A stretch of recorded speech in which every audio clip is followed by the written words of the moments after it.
नमस्कार। भर्खरै बेजिङमा एउटा यस्तो घटना भयो जसले सबैलाई अक्क न बक्क बनाइदिएको छ। अप्रिल 19 को कुरा हो। बेजिङमा हाफ म्याराथन भइरहेको थियो।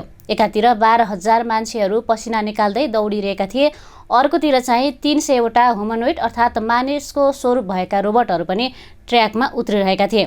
तर सबैको आँखा चाहिँ अनार कम्पनीको एउटा रोबोटमा पर्यो जसको नाम थियो लाइटनिङ। यो रोबोट त रोबोट मात्र होइन, साँच्चैको बिजुली जस्तै नै रहेछ।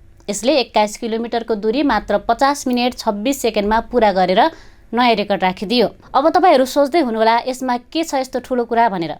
अब सुन्नुहोस् है त।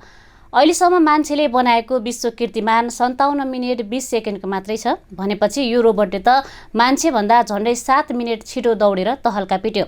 यसको खुट्टा मात्रै झन्डै 37 इन्च लामो छ। अनि अर्को रोचक कुरा, हामीले मोबाइल फोनमा चलाउने जस्तै लिक्विड कुलिङ प्रविधि यसमा हालिएको छ ताकि दौडिँदा मेसिन नतातोस्।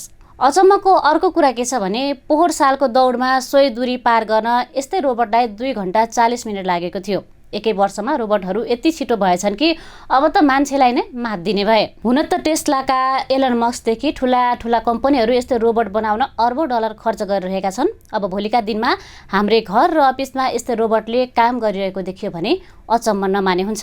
तर जे होस्, यो रोबोटको दौड देख्दा चाहिँ लाग्छ प्रविधिले मान्छेलाई साँच्चै पछि पार्न थालिसक्यो।